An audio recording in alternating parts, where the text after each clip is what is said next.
Hi అండి, happy Holi అండి అందరికీ. చూసారా ఎన్ని కలర్స్ ఉన్నాయో. దీనికోసము నేను ఒక గ్లాస్ మైదా పిండి అయితే తీసుకున్నానండి. దాంట్లో ఒక 1 స్పూను నెయ్యి వేసి బాగా మిక్స్ చేసుకున్నానండి.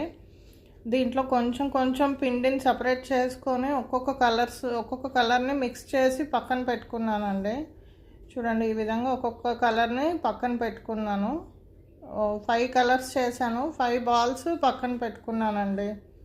లాస్ట్ది కొంచెం మల్టీ కలర్ వచ్చింది. ఈ విధంగా మల్టీ కలర్స్ వచ్చాయి. దీనికోసము 1 కప్పు సూజీ అండి, ఆయిల్లో డీప్ ఫ్రై చేయాలి. 1 కప్పు కోకోనట్, 1 కప్పు నువ్వులు, 1 కప్పు మిల్క్ పౌడర్ అండి. డ్రై ఫ్రూట్స్ వేసుకోండి, మీకు ఏ డ్రై ఫ్రూట్స్ కావాలంటే అవి. 1 కప్పు షుగర్ అండి. మీరు ఇంకా ఏమైనా డ్రై ఫ్రూట్స్ కావాలంటే కూడా వేసుకోవచ్చు అండి. మీరు ఎట్లా కావాలంటే అట్లా వేసుకోవచ్చు డ్రై ఫ్రూట్స్.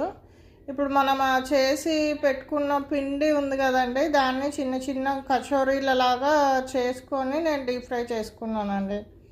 చూడండి, సేమ్ ఇలాగా ఆ పిండిని లోపల ఫిల్లింగ్ తీసుకొని కచోరీలాగా మీరు చేసుకోవడం, ఫోల్డ్ చేసుకొని కొంచెం ఇలా ఒత్తేస్తే అప్పుడు మనకి పిండి స్ప్రెడ్ అవ్వకుండా ఉంటుంది.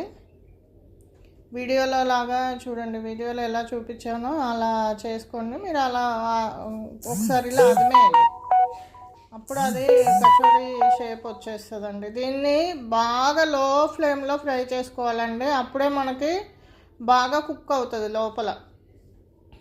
చూసారా ఎలా వచ్చాయో కలర్స్, హోలీ కలర్స్ ఎన్ని ఉన్నాయో అన్ని రకాలు మీకు ఈసారి మీకు చూపిస్తున్నానండి. మీరు కూడా చేసుకొని రేపు ఎంజాయ్ చేయండి. టేస్ట్ మాత్రం చాలా బాగుందండి.